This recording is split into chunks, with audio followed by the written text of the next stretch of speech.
It's Thursday, and you know what that means. It's time for some Marvel Rivals Fight Night, baby. Or you can just see Wolverine just take his boy, the Winter Soldier, all the way to Narnia. I know it's a different IP, but shout out to the Invisible Woman, though, for the God tier protect at the most clutch moment possible. And my dog, Stella, who happened to like that play, too. Welcome back, everyone. There you go. All right. Now, that's my best Puckett impression, by the way. Not bad. Not bad. He does a very. I like the intros. It's very low key. It's very chill. You know, whenever I do like VCT, I'm like, oh, hello, everyone, welcome back. You know, sometimes you just want to take a chill.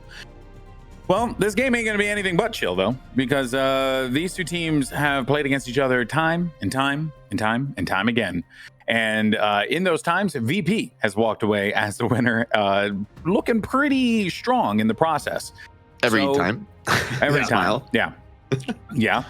Now the question is TEAM1 a squad that has leveled up enough to be able to contend with them? And EP, we saw them last time. They got, they made those matches very competitive. So it does lead you to believe that there is going to be some possibility that we could see TEAM1 begin to, break a few chips off that shield. Right? Look, I'll go out on a limb here, and I don't think this is an aggressive prediction, but I do think TEAM1 will get one map today. I don't think VP is going down today, but I do think TEAM1 will get one map, which would still be within, the realm of possibility, because you look at their history. They got one from VP the week they were defending, and they've gotten a map from VP a few weeks after that. So it wouldn't be unprecedented. I don't necessarily think they're going to get two maps, but I think the maps are still going to be very close between these teams. I think clearly TEAM1 has been leveling up. Talking with some of their players off the record, they just seem very confident, and they feel like they're going to put on the best show yet. And I think at the very least that is going to be reflected by getting at least one map win here today.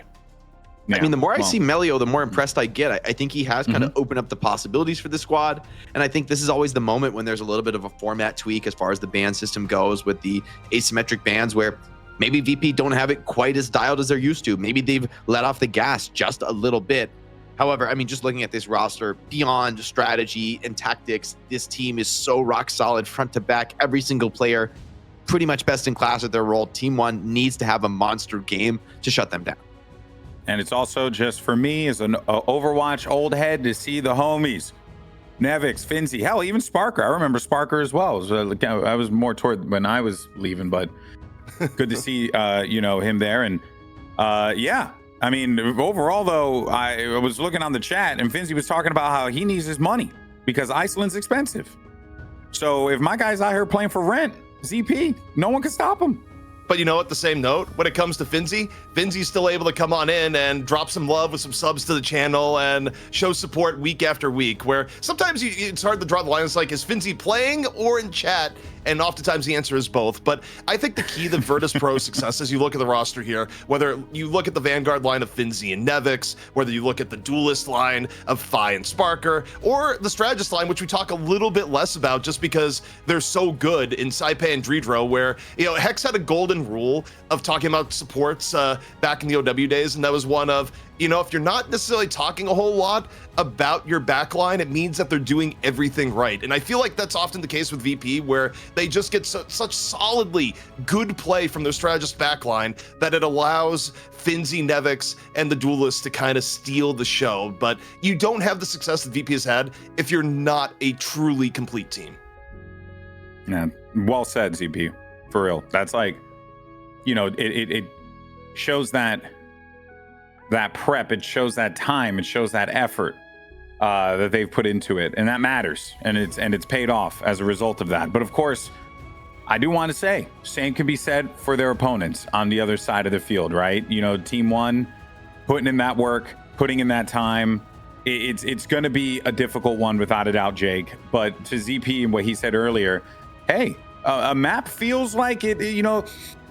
I could be smelling it. I don't know. Are you smelling a one map win potentially? I wouldn't be shocked to see it. I do feel that TEAM1 have continued to level up as they grind out attempt after attempt against Virtus.pro. They have been improving slowly. However, I just think VP has been one of those rare teams that is on the top, but is not getting cocky about it. Like they are staying grinding, they are staying keeping the effort in, and I'm very curious to see how VP approaches the new ban format. They're the standard bearers in Europe. Hell, maybe they're the standard bearers in the world in terms of Marvel Rivals right now. And so I think the way that they approach a new ban format is going to be really instructive for folks at home, maybe folks in other regions as well playing competitively, because this team has been, they have led the way on quite a few innovations in terms of how the ban phase ends up going. No change just yet though. Both agree that Human Torch needs to go. So it turns out people are Human Torch is OP, I guess. Oh, poor Johnny Storm can't get and the one group over. protect. VP have changed. VP, you changed, bro. Again, it comes down to the fact that they respect Groot as one of the best heroes in the game. They love playing Groot in the sense that they know Nevix is one of the best around at it. But oh god. Okay, this is going to be interesting here in turn where Team1 has opened themselves up to having their group banned. I think VP, do you come in and take down Groot? If you have this level of respect for Groot and you hate playing against Groot, surely you would ban Groot from Team1 here, is what I feel like would make sense. Team1 maybe comes with Wolverine. But also, Luna is such a high prio that you're still afraid of Luna. So it's just interesting to see VP's draft strategy warp to the whims of the new format where we know their preferences really well. And even then, they're saying, okay, we're going to let some of this through. Okay. They take away both Loki and Luna. So the big difference here is Team 1 is going to have access to the Loki while VP has access to the Groot so far. What do you take in that? What do you take in that situation, though? What do you like more? Honestly, I'm curious because historically Loki has been really strong, but almost always been played alongside the Groot. They have a great natural synergy. And they're going to be able to grab a Wolverine too. So there's not going to be like a Loki regeneration domain to save people from the Wolverine ulti. Not that that's an easy execution, but it is one of the few like hard saves for some of these big nuking ultimates. Yeah. But VP just think Groot over everything. They're willing to play some like maybe less ideal strategists, but like there's still the Invisible Woman available. Historically, like VP has played a lot of the Thing, which is a nice combo with Invisible Woman, getting some of that team up utility. There's stuff like, Cloak and Dagger. I think that's probably the most likely support duo is something like the C&D Invisible Woman. Maybe you bring the Mantis out. Maybe you do like a Mantis Star-Lord. But VP, I think, are pretty happy. I mean, they've got their Vanguard setup. Like Emma Frost Groot is kind of the monster setup. I think that's very scary to play against. And they'll have what? Warlock and Cloak and Dagger and Invisible Woman, right? If they wanted to play like the Warlock or Star-Lord comp, I think they could do that too. They don't have the Loki, of course, to synergize, but very different ban phase overall. So VP has some very different ideas about what's really the most important in this meta. And we'll get to see something, really interesting born out. We were judgmental. I know I was. I was like, I don't know if I like this Ignite, but now I'm seeing VP do it. I'm like, okay. Maybe something, maybe they know something. Maybe they feel like this could be a fun way to play. I don't know. Well, I think what's interesting is that I actually would have liked to have seen at the very end. I understand respecting how good Sparker is on Psylocke, but I feel like there's a world where you could have come in for Team 1 and actually banned out Invisible Woman with the last pick, because they had gotten to a point where they had gotten multiple strategists taken out of the pool for VP, and VP was using their protects on the Vanguard line. And there comes a point where if you lose a ton, that it's fine. Man, so you get the insight in the VP with their view in the game where they just value the proper Vanguard line way more over the more upper tier strategist picks, it seems. Yeah. Oh boy. I'm excited. First time these two teams are going to be clashing with the Ignite ban system. So we'll see how this works out. But fellas, here we go. Time to see how the chips fall. Hopping on into it, and again, to me, Jake, the star of the show here and the story, win or lose, is going to be Melio on the Wolverine. Does Wolverine find high value for Team 1 and lead them to victory, or does Melio get stuffed by the Namor on the other side, and as a result, just VP has a lot of room with their Vanguard line? We'll have to see different visions for the game. VP aren't even going to run their own Groot here. So I'm kind of curious to see how that ends up panning out. Finzi and Nevix playing some much more mobile strategists with the Hulk setup. Vi as well, pumping in damage from above on Iron Man. There's no conventional hit scan on the other squad, so he might really get a lot of damage done. Pretty difficult matchup for somebody like the Wolverine. And the choice not to run the Groot also means this Wolverine, it's not as obvious who you're going to be targeting, who you're going to be looking to attack. I think here VP won the option to run Groot if it was Groot versus Groot with no Wolverine, but they don't necessarily want to run the Groot into the Wolverine is probably the thinking we have here. But Sparker just threads into the back, finds Naga. Quick pickoff here on the Namor, and the Squids are also pumping out the damage. So the Namor setup from Sparker, really, really nice so far. Oh, and the last long-range kill there from Vi does shut down Melio. And honestly, I think the comp matchup, very unconventional, but VP have unlocked this Hulk plus Namor team up, something that we never saw previously in the last couple of weeks because one of them was always banned out. Nobody let the other team get access to this team up, and VP say, hey, this is broken. Like, this is the meta. We're going to force our will, and that's honestly why VP has been on top for so long. They're not just individually great. They have amazing reads of the meta, and the strategy that the heroes that they bring into these fights is always immaculate, always something that people can learn from. And this isn't even with the Groot in play, by the way, that they protected. The Groot may come into play now that Melio swapped over to the Hela. I think it could be the way they're angling here if they lose a fight. Meanwhile, Naga, cracking impact grabs. One is pulled out of the sky by Fi. The response immediately from VP stops. It could have been a chain reaction. Fate dropping the Eternal Bond, giving a little bit more room for Melo here. Team 1 trying to seize the opportunity before the progress gets too far away. Invisible Boundary, though, going to be used here from VP. VP, at a minimum, would like to get a little bit of stall here. Regen Domain can be dropped by Team 1 in turn. Team 1 just hungry for another pickoff. Meteor M up and over from Trust Me, does not connect. And Team 1 nearly gets a flip, and they get but he gives the flip. That's so big that Nivix gives the flip over. Is he going to ulti? He is going to recommit. Fi was able to find a kill with the ultimate, and now Nivix can really run rampant, getting his HP absolutely melted down, feeling the threat of the focus fire, but still getting quite a bit of damage with these claps. Does he find a chance to get a finish? Is forced back into the conventional Hulk form, but Melio's low, forced a defensive ult up in the sky. Can he get damage? Getting burned down so quickly out of this health bar. Invisible Woman tanking through everything.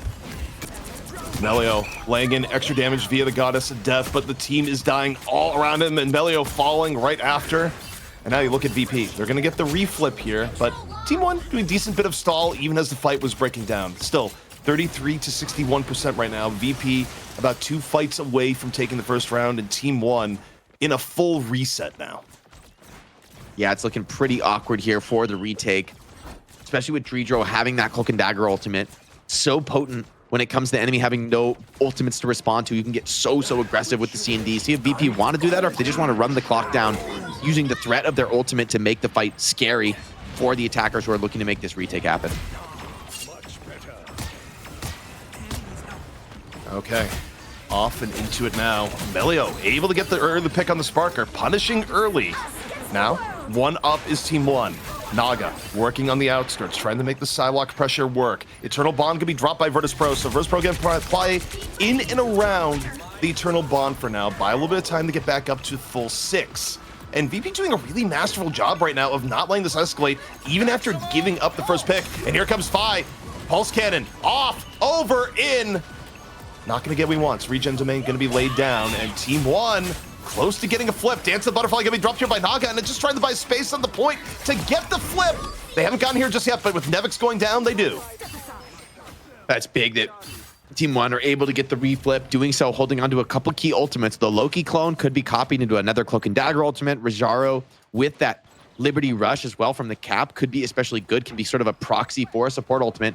And Fi is going to back off from the Iron Man, go over to the Star-Lord, giving up some of the team ups, just feeling he needs to be a little bit more mobile to deal with Naga and Melio. But Gary's spot to play against the Duelist. I mean, Melio on the Hela now defending the point is in a great position to really pop some heads on the walk-up here for VP. No real shields to deal with him. 63 to 99, VP looking for the flip to put this one over the edge. Team 1, however, potentially just 1 fight away from taking this round.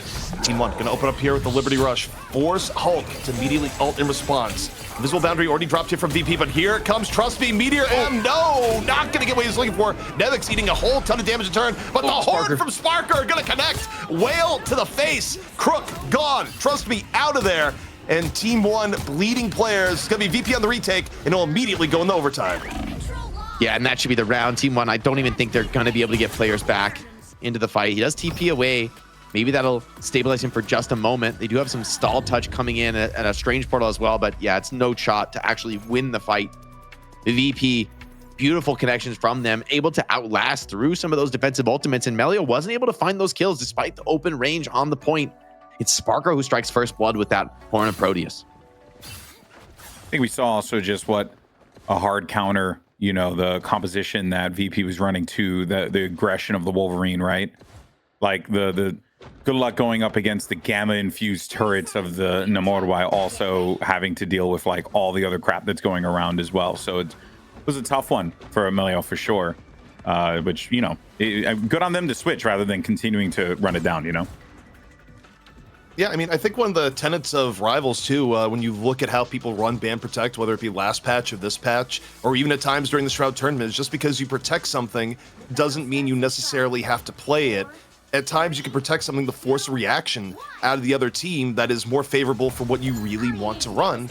And interesting enough here, VP coming on out, they're going to go with a little bit of a triple strategist this time here, Jake. Yeah, we'll see how this ends up going. Still no Groot coming into play. They're having Nevix and Finzi here playing the Magneto, Emma Frost. An interesting perspective, but Phi is going to have massive amplification of his damage, getting a ton of help from these strategists into the comp. See if that's able to pay dividends. Sparker wins the duel into Melio. Melio, you're supposed to have the advantage there, but the DPS right now favoring the Adam Warlock, who is a shooter in his own regard. They look so tanky, so durable, fighting with Finzi and Nevix. I mean, once again, VP have just proven to be innovators. Every time there's a change up in the format, you think, okay, maybe this is a chance, maybe we change something up, but they're the ones to figure out what's good first. They're the ones to lead the way in the meta. And I think they've correctly identified, especially with the verticality changes on this map and the fact that you can kind of brawl out for a long period of time. The Triple Strategist gives you a lot of time here, where even if Team 1 is able to get an early pickoff, VP, obviously half the heroes there, they're going to have a self-res, and even the ones that don't, you're just going to be able to stall and sustain for a long period of time. So Team 1, even if they win this fight, Jake, they might not even get it back until VP is at about 60 to 70%. Yeah, Adam Warlock, I think such a difference maker. The fact he's able to win that opening kill. Magneto comes out, but that means no one's there to respond to the Legendary. He's able to pump free damage and regeneration domain used, but he's still getting a lot of damage. Very effective here in this team fight, pushing away some of the backline, and he's going to be able to clean up for one more kill. Does get killed, but as you mentioned, VP just going to be an instant self-res, going to be regaining back into the fight.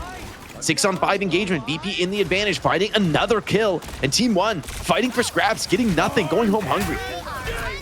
Meanwhile, Naga dropping the Kraken Impact, trying to get things going. No resets to be found here so far. Instead, just getting a choke slammed and stepped on by Finzi over on the Emma, finding 2. And look, I mean, there's a reason why, as memey as it was, that every Galactic Legend got answered by Meteor M for weeks on end. It's because it's the proper way to go about it. Going for the aggro Meteor M just isn't a good idea if your ult tracking reveals that there's a Galactic Legend on deck more times than not.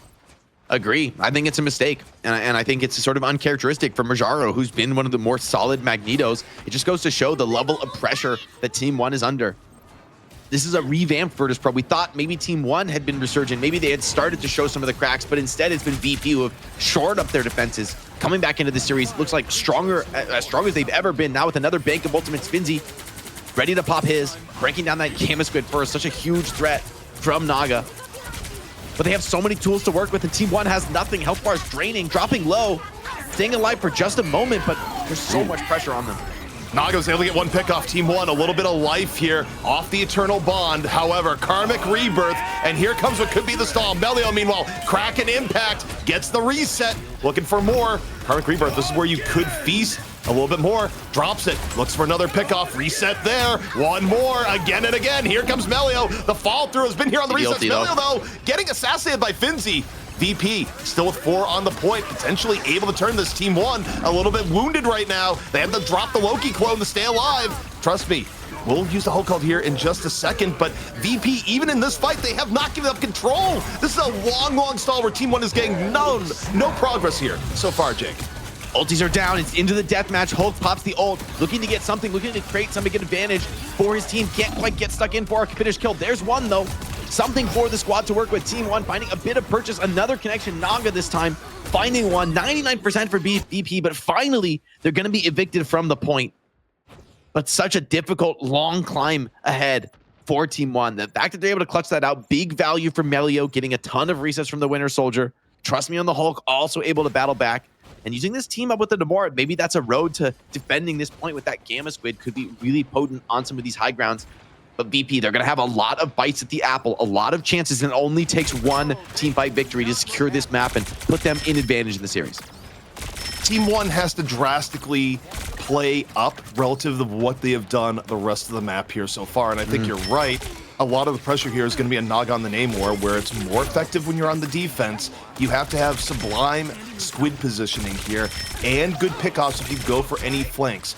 Finzi right now, a little bit under pressure. Soon to get Psionic Seduction up and ready to go. Rojaro, though, is getting pummeled from all ends. They would love to get this pick on the Rojaro, force out the Meteor M before the Galactic Legend comes into play. But Rojaro, really nice self-control. Doesn't force out the Meteor M. Team1 now, gonna move in with the Eternal Bond. Nevix first to drop the Meteor M and just neutralized on the other end. Regen Domain, keeping Team1 nice and healthy. Rojaro now, 2 big kills? holding on to the Meteor M. They're waiting. Yeah, Fate got 2, and I think for VP, you go back to the drawing board here, perhaps. Whoa, Rojaro, Meteor M.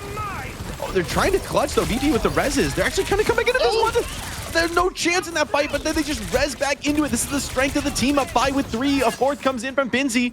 And VP just snatch it right back. It looked like they would need to reset. It looked like they would need to have one more fight. Team1, Desperation Strange Portal, last second. They need to go right into this. They got it. But the contest is there, and they're getting swarmed. Cloak and Dagger blinds everyone. Regeneration Domain already forced. They're running so low on resources. Still some players yet to respawn. And Virtus.pro about to clean up map 1. Dreamthrow still holding on to that ultimate. So much safety and security in this fight. That is a ridiculous comeback from VP. A fight they were losing, Fate finding too early, and yet the Reses come back in. They're able to get room on the Galactic Legend, even with the Meteor M. And it just feels like VP is the only team in the world that can pull themselves out of the fire in this sort of way, because other teams, Jake, would just be like, okay, this one's kind of on the way out. We have plenty of time. VP doesn't even care that they're super far ahead. They go for the win when they can see it, and oftentimes it's successful. Pretty Very impressive dominant game. performance from VP. I mean, as much as Team1 battled back in that round, so many of those fights are so one-sided for VP across the board. And up 1-0 in the series. Scary spot to be. As much as it's only just the start of the series, VP had a completely different perspective on the ban phase, and they were vindicated. They were proved right. Now for Team1, it's like you're scrambling. Do you change your ban? Do you go back towards that? By the way, VP didn't even play the Groot, despite the fact that they protected it. Very interesting. Yeah, it felt like it was more, it was a denial of with the denial of Groot and them having the flexibility to use it, it just gave them the comfort to just be like, oh yeah, well, we can just go ahead and roll with this like anti-dive comp, which they ran successfully, and then force them to have to switch. And it's like, okay, then we can go and, you know, start to play a little bit more of our own game in these fights. And one thing I noticed too, guys, was that as Jake works on his hair that I don't have and I will never have, is that, you know, this VP team is relentless. Like, it's probably the best word I could use to describe them, because even in that final fight, like, at no point was VP ever in a position when they started to clear, and then you started to see, you know, Team1 get the win. That felt more like VP was like, okay, we can't keep contesting this, but we'll get it back on the re-clear, and that's exactly what they did. It was very, very clinical on their side. So ZP, I mean, it does feel like this VP team truly does play without fear. The way you kind of have to if you're won RFM the amount of times these guys have. I think the key is that they play hungry, like a team that is about to lose the game, even when they are vastly ahead of the game. Like, they channel the energy of a team that's like, oh, this is the last fight. If they don't get this, they're eliminated. And VP is like, okay, we're going in. We're going to find a way. Where other teams, even extremely good teams, like Envy or 100 Thieves or some of the teams you see on the NA side, they'll let the foot off the gas a little bit at points, and it makes perfect sense. So you go, okay, you're way ahead. Just go for the safe, secure thing. And for VP, every fight is a must-win situation, and I think it's what leads them to just winning games in a fashion that other teams don't usually do. By the way, that bulwark moment from Nevix, the Meteor M went straight into 5, connected with them. If you don't get bulwarked by Nevix, you die there. You don't get any of those kills for 5. So great team play. Another aspect of that was like on the money. On the money, literally like dead to rights. My guy was staring right at the Magnus, nothing he could do, and then out of nowhere, whoop, all bubble and just saved him. Just so well played. Yeah, exactly. That was a just goes like being front and center and seeing VP up in person like this, well, not up in person, but you know what I mean? Like now, rather than like actively watching it, rather than like just keeping it on the side. Oh yeah, no, this VP team is nuts. They are very, very talented. Of course, we're going to get ready. Yeah, no. They're going to get ready to go in a little bit here with map 2. We do want to let everyone know, though, if you go to Rivals Fight Night, you can actually, enter into a little giveaway. That's right. You can win yourself an Intel Core Ultra 9 285K CPU. Yeah. There we go, baby. Oh, and when you get that, it'll like, and you open the box, it'll sound just like that. Intel, no, they won't do that, but this is me just really pitching it. So yeah, make sure you go ahead, join the giveaway for that. You just go to Rivals Fight Night. You'll find the widget right down at the bottom of the website. And if you were a sub, just go ahead. Just also follow, do all the stuff there, the Gleam.io stuff. It's really easy. Just if you haven't done it yet, please do. All right. Finzy's in the chat saying that was the warm-up. Finzy, come on, man. This guy, he's playing for rent money, but then he's out here, talking trash. Yeah, it's like, for what? If you like teams that stunt, Golden Boy, you look no further than Virtus.pro. They style on everybody, and so far so good. I wonder now for Team1 going into this map 2, it's like, do you just tuck your tail between the legs and kind of copy the VP ban strategy? Because that's the thing with the asymmetric bans. In theory, if you're banning the strongest characters because they're asymmetric, you should just be like the strategic imperatives kind of leading you towards the same direction in terms of the bans. And the fact that VP are able to protect some of these key vanguards and Team1 didn't go that direction, sort of an interesting perspective. Like, I wonder if Team1 think, oh, maybe we should copy you. I mean, I do think that's the nature of this ban system. It's going to lead teams more towards the same strategic concept. But now there's a question for Team1 is like, did we get beaten because they're gapping us? Did we get beaten because the strat is too good? Do we go back to the drawing board? And like I talked about in the last series, it's a scary thing to admit to yourself that like we're out of our depth strategically and we need to like make a change up. This is it's match day, man. You prepared for this all week. You were scrimming and practicing, coming into your best strategy. And now to find out in game 1 that like we just got worked over. Are we just completely wrong? There's a lot of questions circling in the heads of the Team1 players right now, and there's no easy answers.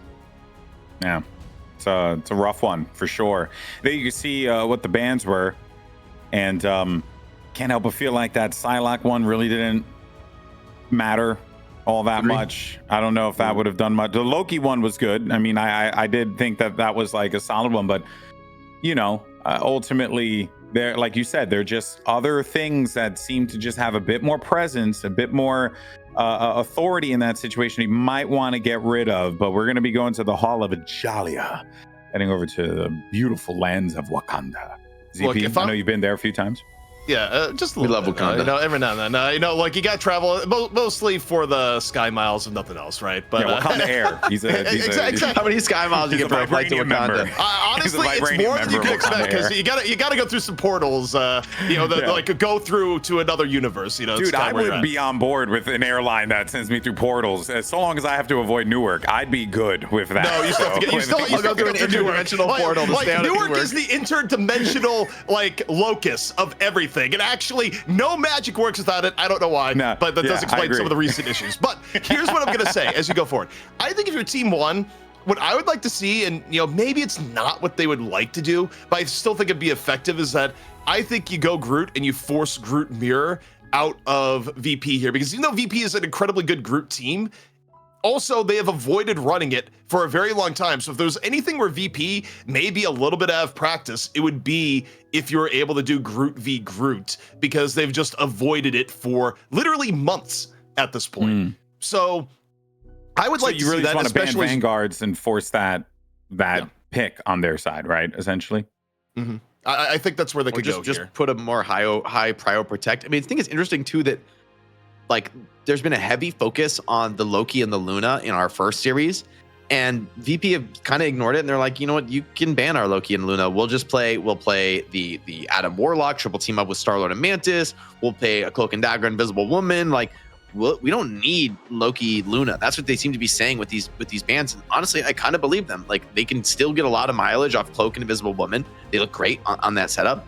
I guess the Luna maybe is particularly dominant with how long lasting that defensive strategist ultimate is. But the Loki, I'm less convinced. I'm less convinced that it's completely necessary. Although the regeneration domains were powerful, they were able to make clutch plays. overall, the VP supports were able to also find those big impact moments. And we're also seeing a lot of DPS prio, taking down those healing. I forget what the low-key heals are called, but really focusing and just like, hey, we're just delete this as soon as we possibly can. We're not gonna. This doesn't get it. You're also seeing them force out. There was a couple times where on the dive we were seeing the Lokis just have to use their regenerative fields early, right? Thus removing that cooldown from the fight. So yeah, I mean, you guys might be onto something here. Loki might not be the play as far as prioritizing banning, but Team1, they're going to protect it. Crook loves Loki, and he's really good at it, and he plays it a ton. And so, like, I see the vision of just like, it's a high skill strategist. I'm really good at it. Let's bring it out.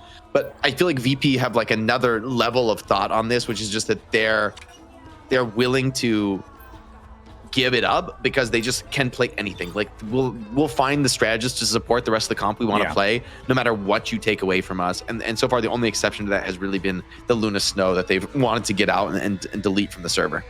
Well, here's an interesting little factoid, everyone. Luna Snow made it to the next round.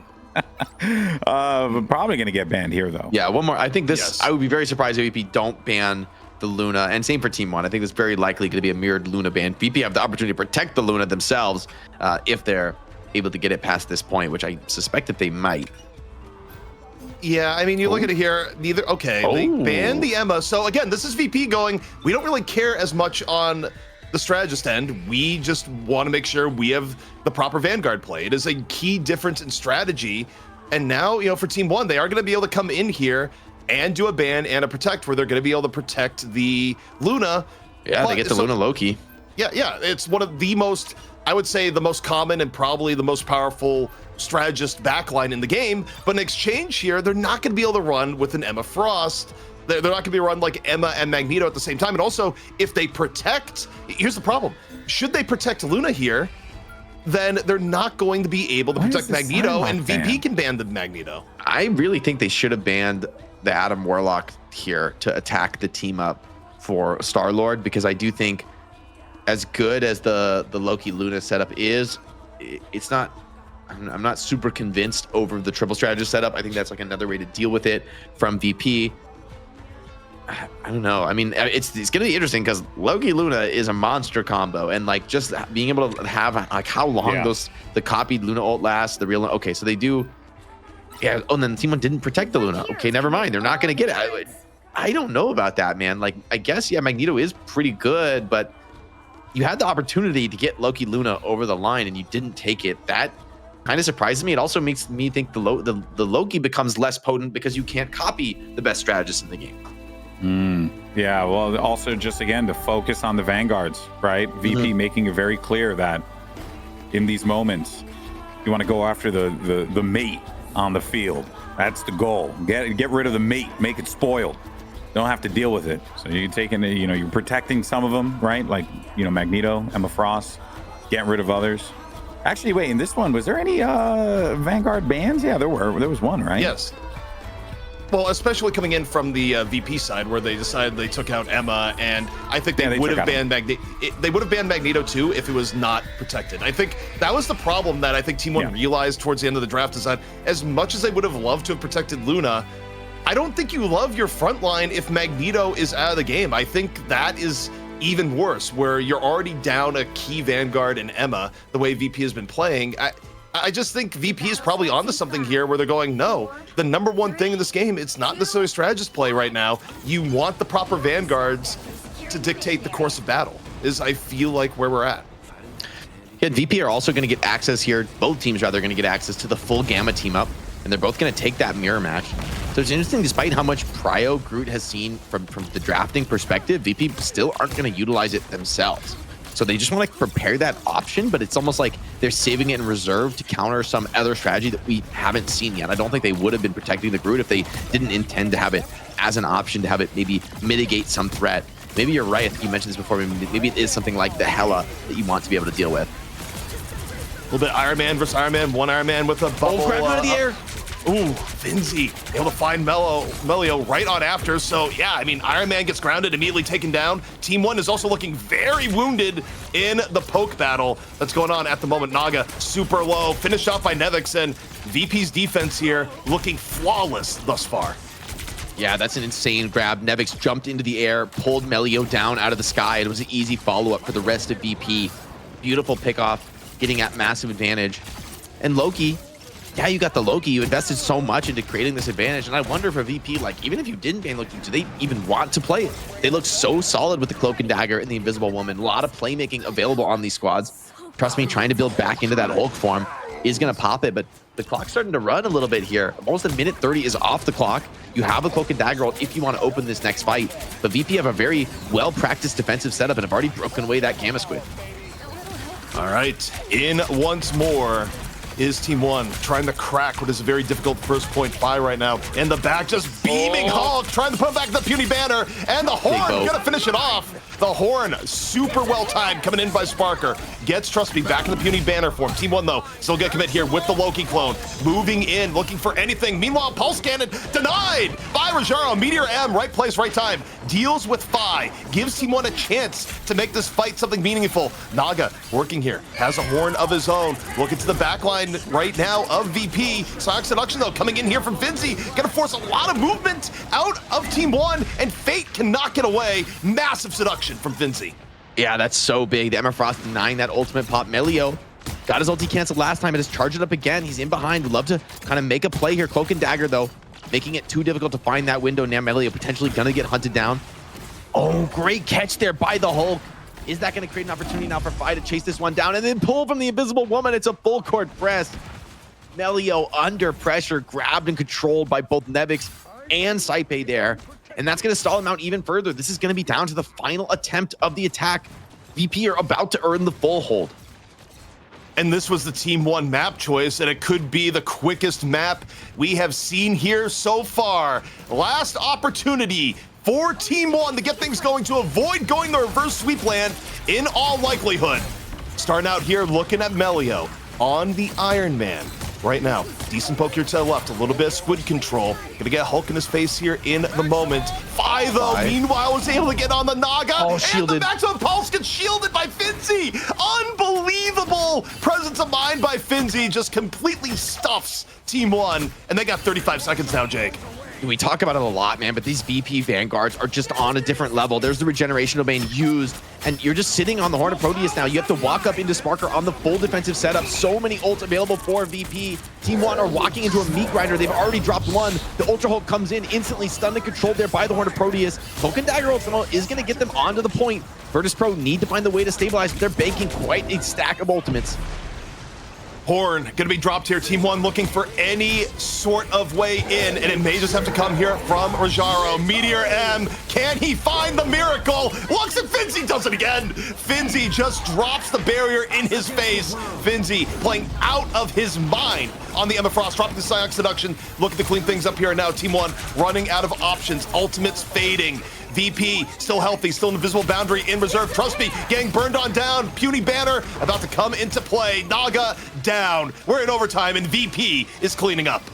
VP have such diamond hands with these ultimates, holding on to them deep into the fight, and Team 1 is just out of gas. Saipe slams the door shut on them with the invisible boundary, and they're looking down the barrel of a 2-0 situation in the series. Team 1 facing immense pressure to repeat that full hold. You didn't even get a tick. This is brutal. I mean, VP have so many chances. If you ever over-ult Team 1, if you ever dump just a little bit too much into the fight, VP can reset and come in with a huge advantage, knowing that all they have to do is cap first. GB, you saw that there, and we talk about the impact. Oh, never mind. He has stepped away for a second. But we are going to move in, and honestly, Jake, as we're looking between the two teams, I don't know. I mean, did they even get a tick on the point? They did not. No, it's a beatdown, man. They did not even. There was no fight that they were that close to winning, from my perspective. They just got worked. Oh my God, the Poggers tech from Dreedro, the mind spam. If this works, I'm gonna lose it, man. I feel like this is such a meme. It's good though. I mean, it is literally you memorize a spot on the ground and you memorize a spot in the air and you shoot the spam and hope that they run into it. It is again, it's old school like Tribes mortar spam tech that is actually come into play. We'll see if it gets any kills here, but look, needless to say, this is pretty tough now for Team 1, where they have to have the fuller hold. Where Jake, you've been in these situations a lot in your time here in Hero Shooters. Do you love knowing that your best possibility is a draw? Probably no, not. this is like the worst case scenario. This is though a true test of the mental fortitude of a team, though, that can they continue to play well, and even maybe actually getting the full hold in the end is a very tall order. But still, I think my eyes are on Team 1. Like, can they win a couple fights here? Can they make it close and competitive? If VP just bowl over you in one fight, feels like the series is slipping away from you. If you can make it competitive, feels like maybe you have a chance to make a comeback. VP, though, plenty of time, no pressure on them whatsoever to go up 2 maps here and in the moment. Distraction. Yeah, creates an opening. Caught here by Naga. Where, by the way, I love the triple strategist from Team 1. I think when you have to go for the Miracle Super Hold, you need sustainability and you need the ability to deal with random picks. So I think this is the right comp for Team 1 if they're going to pull the Miracle.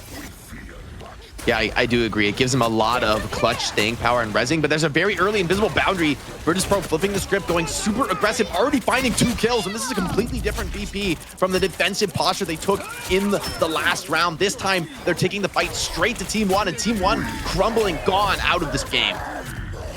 Team 1 just bowled over on the point. A mere 33% is all that VP needs to take Hall of Jolly here, which, remind you, this was the Team 1 map choice, and they got demolished.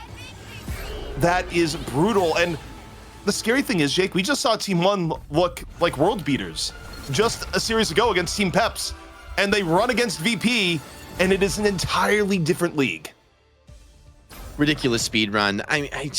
I can't believe it. I keep thinking, surely someone's going to find the answer. Surely Team 1 are going to level up. There's going to be a meta shift. And then VP just somehow seems to get better and better. This goes against kind of everything I've seen in the past at this level in esports competition. It's usually almost impossible to stay at the top because other teams analyze you. They watch you. They learn from you. But Virtus.pro just has everything. They've got incredible hitters on every role in the squad. When it comes to an individual deathmatch perspective, you really can't outdo them there. They've got immaculate strategic selection here from across the board. They're always seeming to find the right strategy, and they can actually execute whatever strategy they think is the best. Every single player on this team has versatility. I mean, if you're coaching, if you're trying to put together a roster, this is like a dream team in Virtus.pro. There's a reason they've been so dominant for so long, and it's starting to really look like they're going to extend that run one more time this week. I mean, I said maybe, okay, Team 1, you can make this competitive, you can win a couple fights, then, okay, you're looking at least a decent spot mentally down 2-0 in this series, but that was not competitive. They did not win a couple of fights. They got speed ran on Hall of Jolly. Yeah, that was a that was definitely... Whew, man, look, in the words of Pro Wrestling Hall of Famer Ron Simmons, damn, that was a lot. that was a lot. Okay, that was they got worked, unfortunately, and Team 1 certainly going to be licking their wounds as we get ready for our 3rd map here, which will be their pick again, because loser picks. And I mean, it's definitely like, where do you go, right? And I mean, just the like, I used the word relentless is a great way to describe it. I mean, you guys even said it toward the end of that cast. You're like, oh, wait a minute, VP, they're just going in. They're hitting the win button. It's time to go. And like, that's just what they do. And to your point, Jake, when you have this much, like star talent in these positions, it would be insane for the results not to be like this. Just wild. So yeah, I mean, the talent's out of this world. And try as they might. I mean, there were some moments, but then look at that. Just holy crap, man. Oh, it's everyone across the board. That's what makes this such a challenge, is that there's no holes in the VP squad, right? Like, the Vanguard's immaculate, shutting down every play, clutching, saving their teammates exactly when they need to. the strategist holding on to the ultimate so deep into the fight. I mean, they're risking some deaths there. Like, they're letting people get low and then like clutch healing them up, and just having the confidence to not rip the ultimate and to really always call this having the read of the game. This is something that you like really can't teach a player. That really comes from raw skill and practice experience with the game. Is just knowing the difference between the Vanguard who's taking a lot of damage, but you could heal through, and somebody who truly does need your ultimate to make the heal. And if you make that decision wrong, everyone's going to be making fun of, oh, why didn't he ulti? Oh, it's like so bad, you know? And that's what makes VP so impressive. They are really grinding it down to the limit, holding on to those strategist ultimates. Even when, for me, I'm like, man, why aren't they popping strategist ults? This is looking scary. But they're right. They have the perfect read. They're able to clutch and save those team members without using the strategist ultimates, consistently putting them in that spot where they have the final trump card in the fight. And the end is a foregone conclusion when you have that final extra strategist ultimate. It means you've been fighting so much better throughout the fight that you've been able to hold on to that resource. Yeah, I'd say just a VP team that has not just, you know, the game knowledge, but the teamwork, the coordination. It's something that you know, really all they got to do now is just go get, you know, matching haircuts and outfits and just become one, you know, and just or you could just you could fuse like a Dragon Ball Z character. You know, what would be like a Finzi Nevix combination be? Finvix. Ooh, that sounds like a disease or some kind. All right, well, okay. Did you get Finvix today? Oh, yeah, no, I caught it. All right, well, let's see what we get here. ZP, no surprise. Human Torch is gone for both teams right at the start. Yeah, it makes sense. Team Also, one going to grab the Emma like Frost this time. Also, I feel like right now what you have to do is that you would have to ban Emma or grab Emma, because you look at what happened in the last game where Finzi was just playing goalie the entire time, blocking Maxima or blocking pulse cannons, blocking meteor M's. I mean, the value that Finzi was getting out of Emma was way, way more than what we've seen on average from that hero. And I think Team One just kind of got a crash course on, oh, we probably should be running Emma. Dear God, we got worked as a result of that. So yeah, you're seeing change-ups here. We need the mind lasers. We need the mind lasers, but more importantly, you need all the everything that the kit provides there. Still, what's going to be this protection here? Probably going to be another Vanguard for VP, probably Magneto, some kind. Wouldn't be shocked. That's sort of the direction they've gone in the last few ban phases. This is a pretty significant change up though from Team One. They protect the Emma Frost themselves. They're not worried about getting the Loki. I think that's kind of been their weakness so far, is that VP have such incredible flexibility on the strategist front. Team One have almost been throwing away their bans. Like, the Loki has not been a difference maker for them, especially because the Luna keeps getting banned away. I wonder where if that's some of the strength from Loki. If that's the thing, if like you look at what that priority for the team is, and then you try and like go against it, because like you said, you got a lot of great strategist players and options on this team. Maybe you got to look at where you can hard focus potentially. Oh, final ban gonna be coming in here from VP. I wonder if they want to take the Loki away. Team One really do not care.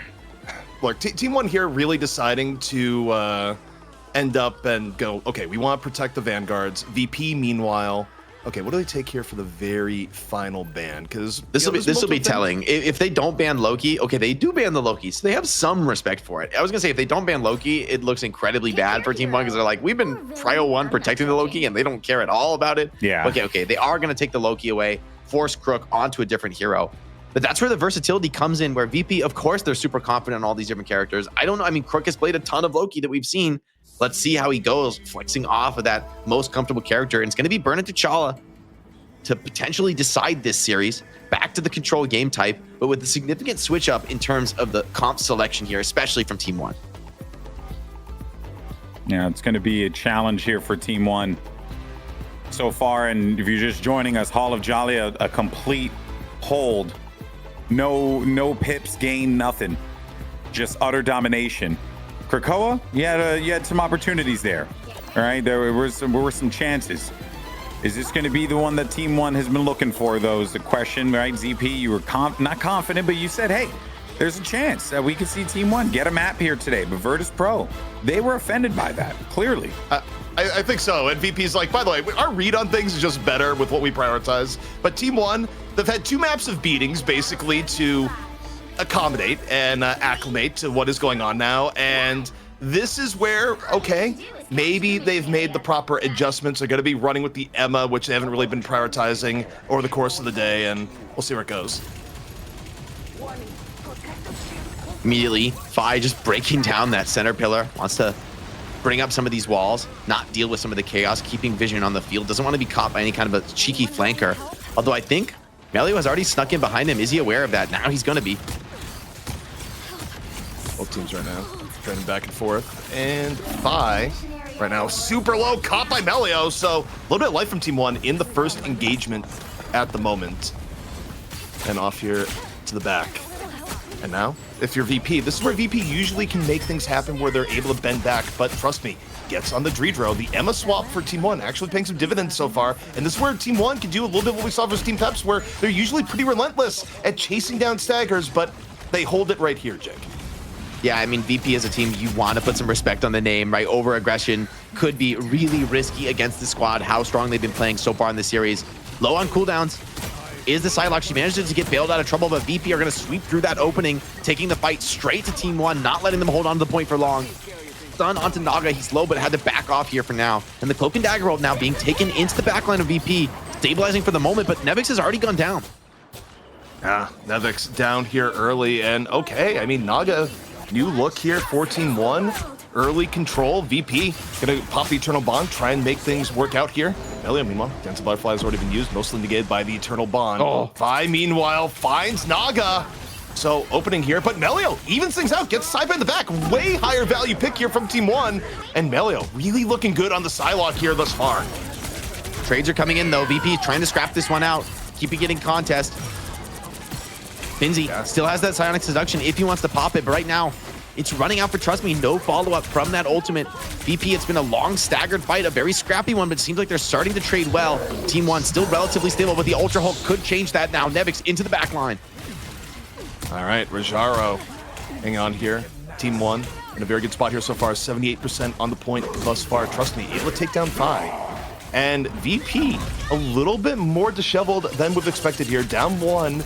Running out of time here. This is basically do or die at this point, and it may be more on the die end. Team 1 doing real good at setting the tone of battle. Finzi goes for the Sonic Seduction, trying to make something happen, ends up falling for it in turn. And Team 1 down 2 members here, VP down 1. Sparker winning that duel into Melio is huge. Makes this winnable now for VP. Nevix is incredibly low. Burned out of the Hulk form, but Sparker finds another, now turning into the backline, starting to clean up now, straight into the tanks, pumping that damage at close range. And VP are snatching this one back into a realm of possibility. However, the Strategist ultimates come down for Team 1, keeping them in the engagement. Dreedro responds in kind, and that should be enough to get VP back in control of the point. Team 1 still trying to scrap this one out, but it seems like the overall majority is going to elect for the retreat, trying to take a relatively quick reset. VP have a long road to be able to win this first round, but we know that they've done more difficult things in the past. Team 1 got to be careful with their approach. It's got to be clean. Yeah, and I think the good part here for Team 1 too is that they're not in the deal with an element like a Star-Lord where Rajaro was actually having troubles not being able to freely use Meteor M, or at times even using it to counter the Galactic Legend and still not have a good moment. Here, this is a little bit more standard from what we've seen. Invisible Boundary comes down early. Melio, Dance of the Butterfly. Meanwhile, though, Dreedro is able to find Crook at the backline. VP a way more successful counter engage here, Jake. Yeah, and the Cloak and Dagger roll was expended by Team 1. The fact that they weren't able to clutch out despite using a Strategist ultimate puts them in a rough spot. That was like a remarkably decisive fight for VP considering the Strategist ultimates came down. The backline hit was immaculate. VP was surrounded them, hit them from the flanks. They expected that angle of approach. And now it's that Nimor on the defense effect with Fi sitting on the boat. Hela can be incredibly strong in the open, but it's hard to come out of these chokes. It's hard to really get leverage into the engagement, and flanking seems too risky against Hulk, Cloak and Dagger. A lot of these options, right? You see Naga getting denied trying to take that high ground angle. All right, VP have brought themselves back in the game. Nevix, though, eating a lot of damage right now. Still really close to ult, so should be able to save himself. Fi, meanwhile, lets the horn go early on into the fight. Hits Fate. Fate super low. Fate, though, able to be saved. Team 1, right place, right time. Mio Rajaro. Meteor M looking to the side. Nearly gets the pick off, but not quite. Sparker, though, falls right after. One up now is Team 1. Goddess of Death doing all sorts of damage. Nearly gets another pick off. So close. Does enough to set Rajaro, who gets the cleanup from the Hela. And this may be the first round to go the way of Team 1. They just need a little bit more. Nevix has to decide, is not going to pop the Ultra Hulk, so it seems like It's a signal that VP are willing to give this one up. And Team 1 finding their first real purchase in the series, getting a round win. Burden T'Challa looks doable for them. However, Virtus.pro, they're far from defeated. One round, sure, you can give that away, but they rarely give up maps. So Stellar Spaceport and Warrior Falls. Time to see if we get any adaptation from VP. I actually really liked the Hela on the rollout from Naga. However, that Gamma Squid is very compelling, a real reason to be considering picking that Namor. So a tough choice for both squads. You know, GB, you're looking at this, there's some hope. A little bit of hope. First round coming in from Team 1. But maybe the first glimpse of hope in the series. But you know, I'll wait a while until I'm really convinced. Team 1, I need to see more. I need to see, as you predicted, ZP, a map win. VP, they don't give those up easy. They don't go down without a fight, and they're coming into this next mid fight rather with both of their Vanguard ultimates. So Cloak and Dagger is going to have to be very perfect with her defensive utility to be able to keep this team in contest. all right. Second round, up and over. Team 1, a sign of life here. The change with Trust Me onto Emma proving pretty good. Melio finding room here on the Psylocke, and more than that, can open up this first fight with the Dance of Butterfly into the back. So see how this works. Nevix right now taking all sorts of fire, has the ult to continue moving forward and being a distraction. Eternal Bond going to be used here early by Team 1. Not all the distraction, and it doesn't even matter. They're still able to find 2 kills. Eternal Bond or no. Massive opening here for VP. Yeah, the damage from the Hulk ult, just enough to be able to get through that Cloak and Dagger. It's not the strongest of the pure defensive strategist ultimates. Gets punished. Naga is over to the Strange already, going for the Desperation TP. Point flip is immediately back in favor of Virtus.pro. Awkward engagement there for Team 1. And once again, the Cloak and Dagger ult is just not enough. VP, this has been a calling card from them. The Focus Fire enabling them to find kills. Despite strategist ultimates being down on the ground, they're willing to continue to gamble, and they gamble for good reason. They consistently are able to get those focus kills. Okay, so right now, VP in control. Team 1, though, was able to get a little bit of progress on the point from the beginning, so don't come away entirely empty-handed. Melio, a very quick build of Dance of the Butterfly. Should be able to open the fight with it here, so I'm curious how Melio is coming around the backside at the moment, what the target selection is going to be. VP bending back a little bit, options of their own. And this is a slower engage here so far from Team 1, really giving Melio time on the setup as they build through some strategist ult. Invisible Boundary should be out here from Crook here in just a second. And Trust Me getting really, really low. They have to say, Trust Me needs the boundary perhaps. And meanwhile, Naga gets caught by Nevix. And Melio, Dance of the Butterfly a little bit later in the fight, nullified by the boundary. And Team 1, a rough beginning here, Jake. Virtus.pro going to now push out of the boundary, taking the fight to Team 1. Are going to respond with ultimates. They're down 1, but they're willing to recommit into this, taking a gamble, taking a risk, but so far it's paying off. Melio finds 1. Cloak and Dagger ult is on the ground, enabling VP to continue to fight this despite being down to player 5, looking for the answer, trying to find an opportunity to drop this one to Proteus.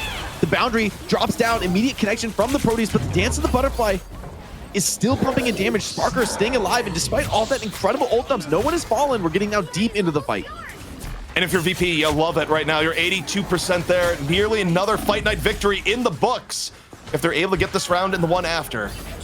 But taking a look here for Team 1. For right now at 88%, you know, they're able to get the recontest. They're able to get control of the point. VP pushed back a little bit. Still something that you may want to invest ults into here, Jake, and not let this round go by the wayside. Yeah, the tempo advantage pretty significant here for VP, but they're down on a lot of ultimates, so they have the chance to make the retake and win the round, but I think Team 1 are actually in a pretty nice position to make this happen. You see Nevix is just trying to draw attention to himself, trying to pull some of the aggro away from his allies who want to come out through the choke. Here's the team bubble on everyone, enabling them to push through a little bit more quickly. Chasing Hela is potentially a difficult concept, trying to get in there onto the backline, but for now, Naga's okay. Melio, Dance has been used, able to get out successfully, and it creates the opportunity for Naga to get the pick off. Same with Rojaro. Team 1, they sense a little bit of weakness. They dive on in. 2 down for VP. And VP, they still have time here, Jake. Only 52% for Team 1, but it is back into another reset where Team 1, they could get that map victory. Naga has been very nice at shutting down some of these flank dives. It's what he needs to do. He's got to keep his head on the swivel with the threat from Sparker and Nevix, but so far he's navigated it beautifully.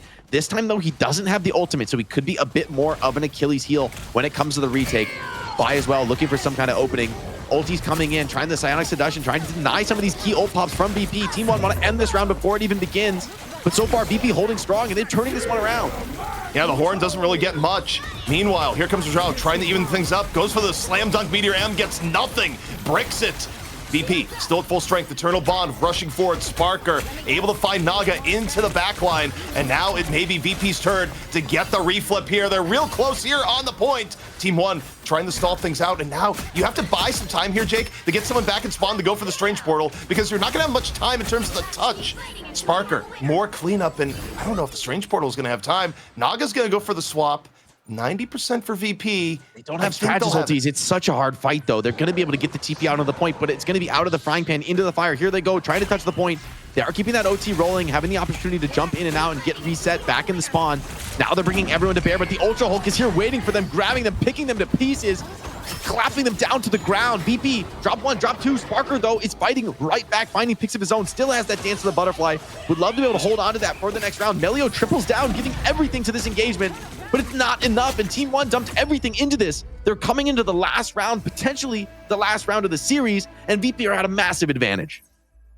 1-1 here on map 3. VP once more on match point to become champion here of Rivals Fight Night EU. Yet again, Team 1, a sign of life when they started out the map, a chance to maybe force another map. They've taken maps from VP before, but every time it is so desperately hard fought. Scary spot to be. Back against the wall. You've got to win so many fights back to back to back, so many maps, but you can't think about that now. If you're Team 1, you've got to just be focused, dialed on getting your one. We talked about the ZP. Can they win one map today? Can they put the pressure on VP? VP, though, looks resurgent. They do not give up maps for free. As much fun as they have in these games, as much as they stunt on their opponents, they do that because they win time and time again. They deliver those wins with consistency, with poise, and they've been showing that here. Being able to make that comeback, bring the round back into contention for themselves with a beautiful retake. And now with ulti advantage coming into the next round, Naga needs to be a hero, and Melio as well. We need just individual duelist pickups. But of course, Virtus.pro can do just the same, and they have ultimates to add. And we're kicking off here with the Dance of Butterfly. Sparker wasting no time, just slicing Naga in half. Devastating opening blow here from VP should give them first control. Yeah, and I love the just instant aggression. That shows that not only do VP have this ultimate advantage, they understand it too. They have correctly calculated the ultimates. I don't think you would start the fight like nearly that aggressive if you didn't know you had the massive ultimate advantage. And that allows them to even just win with one ulti, getting the point cap. Team 1 on retake. They didn't really charge any ultimate in that last fight. They got crushed so incredibly quickly. All right, Team 1, tournament life on the line around. They must win. Trust me. Can open up here with the Psionic Seduction. VP for now on the point, a little bit spread out. The pressure on Team 1 to be the ones to make a move right now. And they're getting poked down on all ends on entry. VP not making this easy at all in the neutral. And I feel like you look towards Fate here. Maybe a quick Eternal Bond to set things up. Meteor M now good for Ajaro as Team 1 looks for a way in, but VP delaying every step of the way. Eternal Bond, though, finally uses Fate, gets low. Here comes Team 1. VP Sparker gonna answer in turn with the quick invisible downgrade. Sparker with the pick onto the back line. That's huge, Jake. Yeah, Rajaro doesn't get the connection with the Meteor M. Psionic Seduction now being used by Trust Me. Virtus.pro just fighting it out. They don't need their ultimate. Sparker finds another connection, shutting down the back line. Here's Melio trying to get something done. Dance of the Butterfly, but it's in the midst of the Cloak and Dagger ult. It's healing up all the damage. VP seem to have already won this one. Team 1 floundering, falling to pieces, and it's all Sparker in the feed, kill after kill. He wants another championship. He wants to hold on to that belt.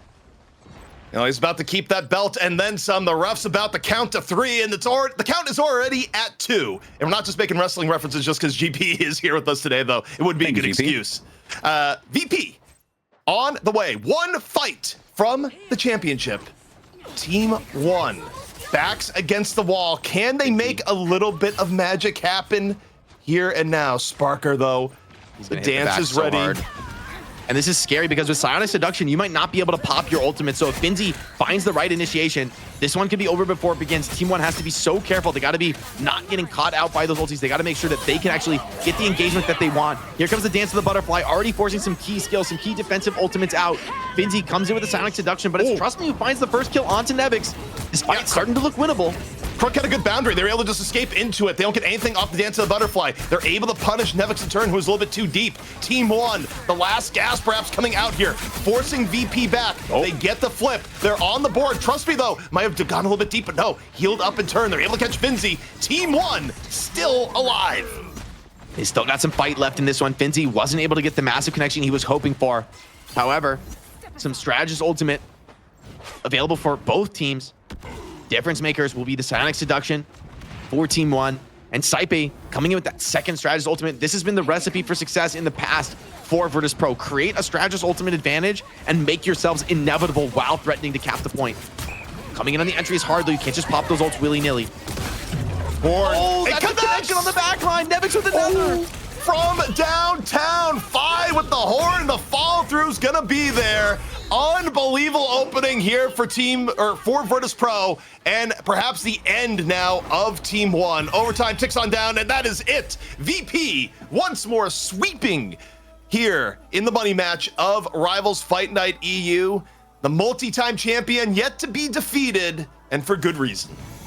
I mean, last week we thought, okay, maybe Team 1 have started to make this more competitive. They've started to level up as a squad. They looked great in our challenger match, but this just goes to show how far ahead VP is. Sparker cuts them to pieces in this round. I mean, across the board, it's a full team performance for Virtus.pro, and maybe one of the most dominant Fight Night wins yet. That to me is shocking. You would expect the team on top to be trending down relatively. You would expect other teams to be catching up, but somehow, some way, Virtus.pro is just with sheer will pushing themselves further and further ahead. And Finzi could pay his rent. Congratulations, Finzi.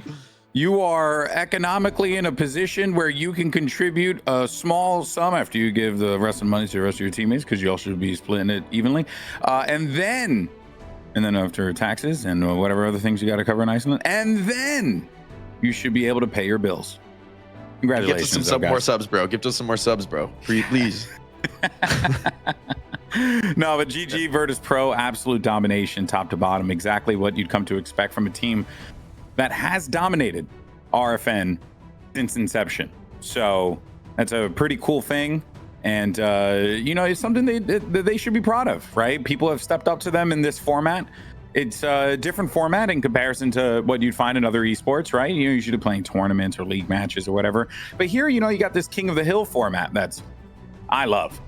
I mean, we've been for years, we were trying to get this going in Call of Duty, and it never would have worked. But here, it's like, not only do you have these teams showing up, but you have them showing up, being consistent, and really just dominating the competition. So congratulations once again, VP. Virtus.pro must feel happy about that one. They walk away with some more money, courtesy of that will be going to Finzi's retirement fund. So it is good for you, bud. I'm happy for you. All right, well. I love how it all comes back to Finzi. It's just like, this is what happens. He was in the chat going about how he needs to pay his rent. So now here you go. This is at this point, the bro is like counting on the check from Rivals Fight Night, and I can't blame him. Like, they're playing with a vengeance week after week after week. I don't know how that they're continuing to improve. Like, who is pushing them? Who is challenging them to reach that next level? Somehow they just have that motivation. I think this is a team that sees the longer vision in Marvel Rivals, is looking ahead to things like Ignite, and is saying, you know what? We want a slice of those $1 million prize pools. We need to be ready, not just to dominate Europe. We need to dominate the global competition. We want to be the best in the world. And maybe that's what's giving them that source of continued drive and motivation to keep improving their play and keep pushing the limits of what's possible in Rivals. Feels like they're immune to the format changes. Feels like they're immune to the meta shifts. They have just stayed on top through everything. We rarely see runs of dominance like this. So consistent once again. Congratulations, and also Finzi coming in hot with the 5 subs. So look at this guy. What a dude. As a matter of fact, why are you giving us subs? Because Finzi, you are MVP, brother. There you go. Yeah. He is the most valuable player, and some might even say the most valuable chatter at this point, because he spent a lot of money on it. There's good odds. There's good odds for both. Good odds. Good odds for ZP, right? Yeah, I mean, look, for Finzi, look, to me, it's kind of like you win a gambling bet, in Vegas, and you tip the dealer. We're just getting tipped by Finzi is what's going on here after he opts on in. It's just like, thanks for the good luck, good tournament, etc. But also, Finzi made his own luck. You look at how Finzi was able to go about things the entire day, and it was a masterclass in Emma Frost gameplay. It was ridiculous the entire time, where you just had barrier after barrier, just ruining the day. And you take a look here. Look at Melio over and in. Oh, what's that? A barrier in your face? Dude, your pulse cannon did nothing. Shut down. Like it choke slammed out of the ultimate, then barriered into the next one. Finzi just got the download on the Iron Man. And I mean, like, think about a lot of teams like putting high prio on some of the early protects. VP was like always first prio protecting the Emma Frost. This is why Finzi is just a terror on the character. And despite it being relatively newer to Marvel Rivals, I think maybe some teams haven't quite realized the potency of the character. Not so for Virtus.pro. Finzi, believe me, he knows how good it can be, and he is playing to that effect. Amazing stats here. Monster damage block, 40k damage block, pretty insane stat here. And still dumping massive damage, still staying alive so deep into these team fights. Congratulations to Finzi. Going to be our MVP for EU RFN. The ZP, man, this team, they're disgusting, and it feels like very little is in their way. Are there any like things that you're seeing from this team that could potentially be an issue? Because right now it seems squeaky clean. No, I mean, right now that you kind of had the question of, okay, what would happen here? Now that you've changed up the draft format, would some weaknesses get exposed? And if anything, they look stronger here today than they did last week against a TEAM1 that we thought looked leveled up in the first series of the day. I feel like VP, people keep saying it's like, okay, let's wait for some international competition. I mean, take a look at the Ignite schedule. Clearly, it looks like there's going to be some LAN competition coming into play there. But right now, I would not be surprised if VP goes in and just crushes everyone. They are that far ahead. And I think you see the cleanliness of their play, even relative to NA, where NA looks good at points. But if you're to put the top of NA against VP right now, I feel like VP still wins. That is how good they are. I firmly believe at this point they are the best team in the world. Ooh. All right. We haven't seen a LAN yet, right? We haven't seen like them play in person. Oh, I don't think we've seen any Rivals global LANs yet. And I think, frankly, that's what's next for VP, right? It is like, it's clear that the region doesn't have a true competitor for them yet. Hopefully TEAM1 can grow into that. Hopefully some of these other squads can keep grinding and can kind of catch up to that level to give us some stiffer regional competition. But it might be not until something like Ignite where we see people come out of the woodwork and start to put together a real challenge. I mean, I think for Virtus.pro, they've got their eyes on the global crown. At this point, that's the only thing you can be pushing for with how dominant you are within your region. And frankly, thinking about dominance in the region, I'm trying to think, have I ever in esports history seen a team run their region quite the way VP is running Marvel Rivals EU right now? I mean, flawless runs for months on end. Every tournament, 3-0. Ninja's Pajamas, CSGO start might be close. It's on that level though. It's like this is going to be remembered as a legendary run. And the only question is, I guess, how long can they keep it up? But they're showing no signs of slowing. Like, if you had to guess right now, you'd be like, I don't know, another couple months of just beating the world. VP on top, man.